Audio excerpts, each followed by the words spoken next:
ये कहानी एक ऐसे इंसान की है जिसका गुरु हर्षद मेहता था और इतिहास गवाह है गुरु से बड़ा हमेशा शिष्य बनता है। और सच ये है कि वो सिर्फ बड़ा ही नहीं बना, वो हर्षद मेहता से काफी आगे निकल गया। तो ये कहानी उस इंसान की जिसने स्टॉक मार्केट के पीछे छुपे सारे डार्क सीक्रेट को समझा और एग्जीक्यूट किया इंडिया का second biggest stock market scam. लेकिन सबसे शॉकिंग बात थी, उस टाइम पे एक भी बड़े न्यूज़पेपर के पास इस आदमी की एक भी क्लियर फोटो नहीं थी और 4,000 करोड़ का स्कैम हो चुका था और किसी को ये भी नहीं पता था कि ये स्कैम किया किसने। बस सबको एक नाम पर शक था, केतन पारेख। एक ऐसा स्कैमर जो सिर्फ एक नॉर्मल ट्रेडर नहीं था बल्कि एक प्रोफेशनली क्वालिफाइड चार्टर्ड अकाउंटेंट था। और शायद इसी वजह से इसका स्कैम सिर्फ इतना बड़ा नहीं बल्कि इतना कॉम्प्लेक्स था कि समझना मुश्किल हो जाता था। और केतन पारेख ने अगर ये एक मिस्टेक नहीं की होती तो ये स्कैम कभी एक्सपोज नहीं होता और आज भी वो बिलियनियर्स की पार्टी में होता या इंडिया के सबसे अमीर लोगों में से एक होता। तो कौन सी गलतियां की थी केतन ने और कैसे इतना बड़ा स्कैम एग्जीक्यूट किया उसने, और सबसे इंपॉर्टेंट आप इस कहानी से क्या सीख सकते हो। अगर आप स्टॉक मार्केट समझना चाहते हो तो ये वीडियो एंड तक देखना। चलिए स्टेप बाय स्टेप समझाता हूं। तो केतन पारेख एक टिपिकल बिजनेस फैमिली से है और उनके घर का इन्वायरमेंट ऐसा था जहां रोज बिजनेस और पैसों की बातें होती थी। और उनके फादर ऑलरेडी एक सेटल्ड स्टॉक ब्रोकर थे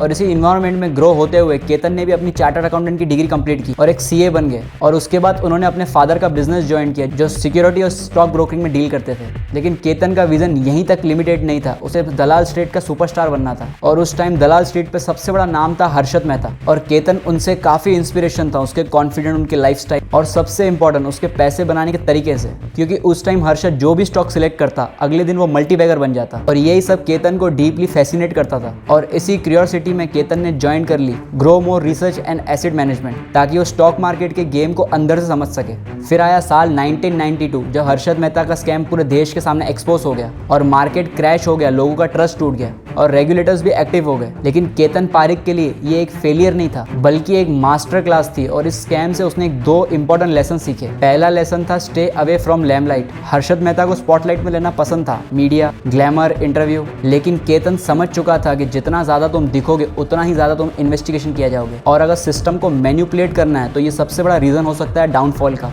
और दूसरा लेसन था गेम को और डीप लेवल पर खेलो। हर्षद मेहता बैंक के थ्रू पैसा लेके स्टॉक्स को पंप करता था लेकिन केतन ने इससे एक स्टेप आगे का सोचा। वो सिर्फ बैंक पे डिपेंड नहीं रहा बल्कि इंस्टीट्यूशनल इन्वेस्टर्स और कंपनी प्रमोटर्स को अपने गेम का हिस्सा बना दिया। क्योंकि रिटेल इन्वेस्टर्स को मैनिपुलेट करना मुश्किल होता है लेकिन बड़े इन्वेस्टर्स को प्रॉफिट दिख गया तो गेम का खुद ही पार्ट बन जाते हैं। और अब रियल गेम यहीं से स्टार्ट होता है, कैसे केतन पारेख ने स्टॉक्स को मैनिपुलेट किया। लेट 90s के टाइम इंटरनेट रिवॉल्यूशन अपने पीक पर था। IT, telecom, communication company speed से ग्रो कर रही थी, बिल्कुल वैसे ही जैसे आज एआई का बूम चल रहा है। और केतन पारेख ने इसी ट्रेंड को पहचान लिया और इस सेक्टर में बेट किया, पर रैंडम इन्वेस्टमेंट नहीं, एक कैलकुलेटेड गेम खेला। और स्टॉक सेलेक्ट करने का क्राइटेरिया काफी सिंपल था, वो ऐसी कंपनी चूज करता जो छोटी हो, फ्यूचर में ग्रो कर सके और सबसे इंपॉर्टेंट जिसका ट्रेडिंग वॉल्यूम लो हो। क्योंकि लो लिक्विडिटी का मतलब होता है कि प्राइस को इजीली कंट्रोल किया जा सकता है। और यहीं से स्टार्ट हुआ पहली trick, pump and dump. Ketan किसी कंपनी के 20 से 30% शेयर क्वाइटली खरीद लेता और जैसे ही इतनी बड़ी बाइंग होती तो लोगों को मार्केट में लगता उस कंपनी की डिमांड बढ़ रही है और फिर रिटेल इन्वेस्टर और बड़े इन्वेस्टर सब स्टॉक खरीद लेते। लेकिन रियलिटी में कंपनी तो ग्रो नहीं कर रही थी, बस प्राइस को आर्टिफिशियली पुश किया जा रहा था। और जैसे ही स्टॉक अपने पिक पर पहुंच जाता केतन पारेख क्वाइटली अपने शेयर्स को बेच देता और मार्केट में वो शेयर क्रैश हो जाता क्योंकि मेजोरिटी शेयर्स उसके पास होते थे। रिजल्ट पब्लिक फंस जाती थी और केतन प्रॉफिट कमा लेता था।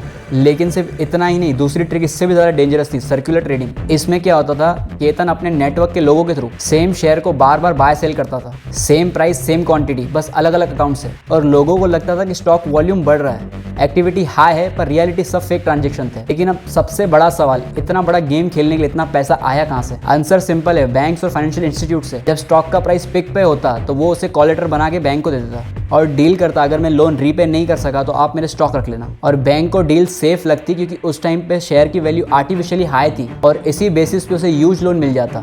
लेकिन प्रॉब्लम तब शुरू हुई जब मार्केट रिवर्स होने लगा। जैसे ही स्टॉक की प्राइस गिरे वैसे ही कॉल लेटर की वैल्यू भी गिरी। अब बैंक्स पैसा मांगने लगी पर केतन के पास रीपे के लिए पैसा नहीं था। वो बैंक्स को शेयर्स दे रहा था पर वो शेयर्स ऑलमोस्ट बेकार हो चुके थे। पर सबसे बड़ा झटका तब लगा जब मादापुरा मर्केंटाइल कोऑपरेटिव बैंक बिना प्रॉपर चेक के पे ऑर्डर इशू कर दिया और बैंक ऑफ इंडिया ने उसे एक्सेप्ट भी कर लिया। और फिर 2 मार्च 2001 को बीएसई सेंसेक्स क्रैश हो गया, मार्केट में पैनिक फैल गया, लोगों का पैसा डूब गया। सिर्फ एक आदमी के गेम ने पूरे मार्केट को हिला दिया और कई लोगों ने सुसाइड कर लिया और लोगों का बैंक से ट्रस्ट खत्म हो गया। और security and exchange board of India ने केतन पारेख पर 14 साल का बैन लगा दिया। लेकिन स्कैमर कभी स्कैम करना नहीं छोड़ता। बैन खत्म होने के बाद 2017 में केतन फिर से मार्केट में एक्टिव होने लगा। और आगे क्या हुआ जानना है तो कमेंट करो पार्ट 2।